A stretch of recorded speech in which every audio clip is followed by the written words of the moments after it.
This is a sports catastrophe production. Hey there, Heather Ho there, it's Jeff Carter Diamond welcoming you to another sports catastrophe on this date. And on this day, October 15th, 1989, as the newspaper in the picture suggests, Wayne Gretzky set a new point scoring record that people thought would never be broken. So Wayne Gretzky's career was huge in the first 10 years of the NHL.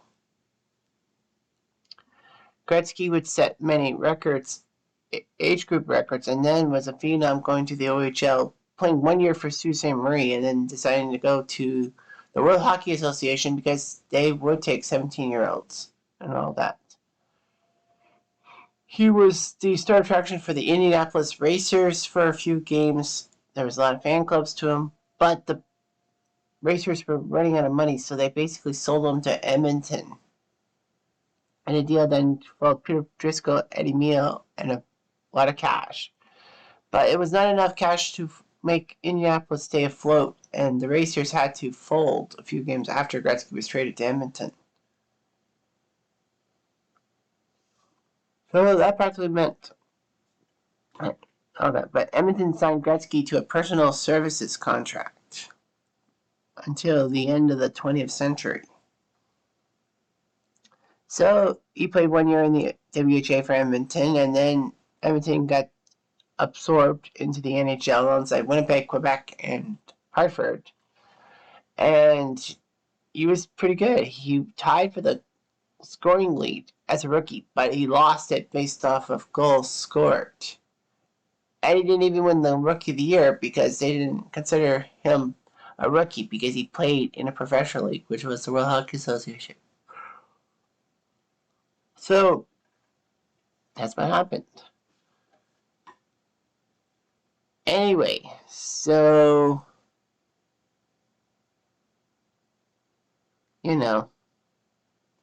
that's what happened. And then he started getting a lot of records and all that. 92 goals in his third full season in the NHL. A season of more than 200 points, which is unattainable in this day and age, of course. But Gretzky was looking pretty good for himself.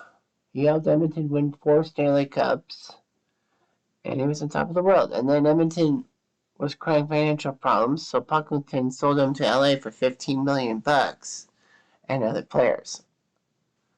Edmonton also gave up Martin McSorley to the Kings at Gretzky's behest.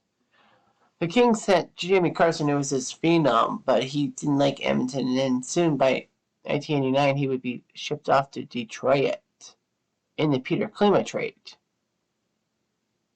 Well, and also John Murphy going from Detroit to Edmonton. Regardless of that, Gretzky was huge, and LA decided to change their colors, change their uniforms to get to Gretzky and the LA culture. And Gretzky was just a star, and King games were now the hottest ticket in town. Well, it also helped the Lakers were good that time too. So anyway, the Kings would face the Oilers in this game, October 15, 1989. Not the first time that Gretzky would be back in Edmonton as an opposing team player. In fact, the LA Kings played Edmonton in the 1989 playoffs, first round. Edmonton was up 3-1. It looked like they were going to crush the Kings and keep their drive as Stanley Cup champions alive, in a sense. However, Gretzky woke up from his hibernation and in the final 3 games basically took Edmonton out. So the Kings would face the Oilers. The Kings were 3-2 to start the season. The Oilers were 2-1-1. It was a Sunday evening when this game happened. Gretzky was 2 points away from breaking Gordie Howe's record of 1,850 points in a career. And Gretzky only did it in like 10 years. So anyway, Gretzky and co. would score first as Bernie Nichols scored his third of the year from Tom Layla and, Wayne Gretzky. So Wayne Gretzky had done his job.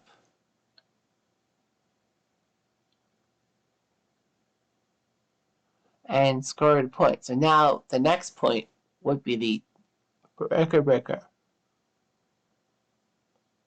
So anyway, Edmonton would come back with a pair of goals. First from Craig Simpson, who was a number 2 overall pick in 1985, from Kevin Lowe and Glenn Anderson. And then Yari Curry scored on the power play from Mark Messier and Jeff Bukabu.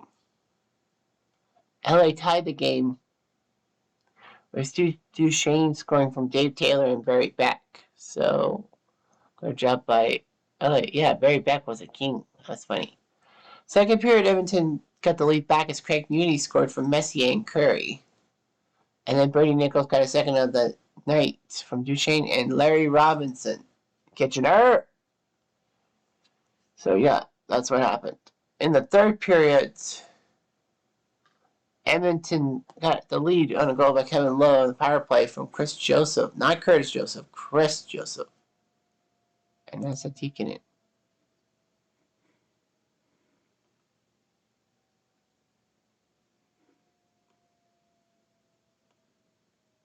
So that was that.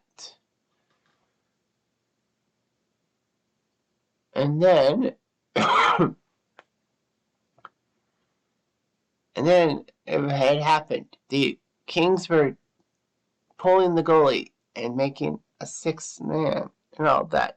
The others knew that Gretzky was going to get the puck somehow. But somehow Gretzky was wide open as Dave Taylor passed the puck to Steve Duchesne, who passed it to Wayne Gretzky. And the rest was history. Gretzky scored on Bill Ranford, and the Kings had tied the game. Not only that, but Gretzky got point number 1851 and took a massive step towards immortality, if you will. But the Oilers fans were basically gracious. They gave him a massive standing ovation. They stopped the game to give Gretzky a booklet of every score sheet he was on. Of course, one was missing, and that was that specific game. So it was 4-4. However, they went to overtime, and Gretzky scored on an individual effort, his second of the night from Bob Kudowski. And the Oilers lost the game 5-4 as the Kings won in overtime. And no, the loser point did not happen.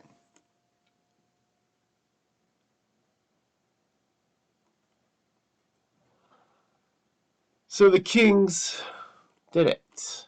Mario Gosselin was the goalie for the Kings as he took down Bill Ranford, and the Kings won that year. It was a great time to be an LA King fan in 1989 to see Gretzky break that record.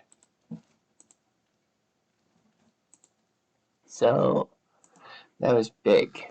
The Kings would actually finish 4th in the Smythe division with a 34, 39, and 7 mark. So they practically weren't that big and all that.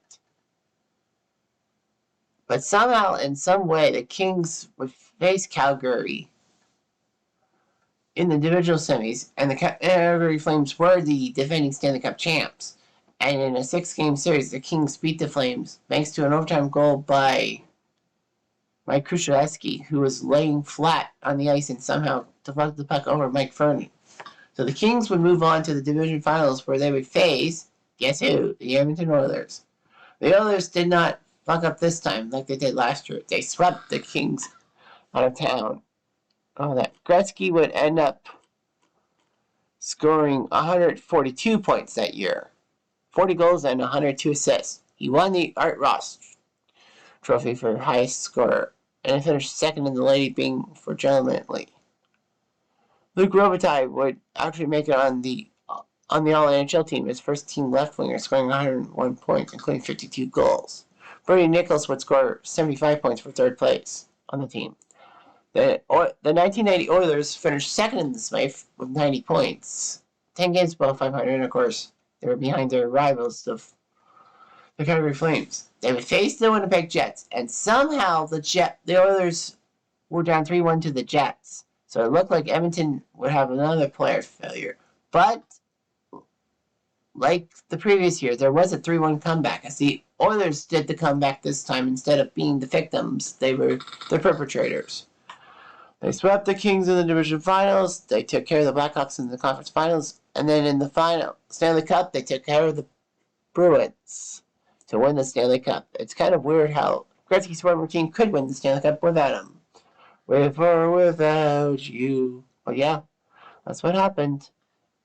And anyway, that's what happened.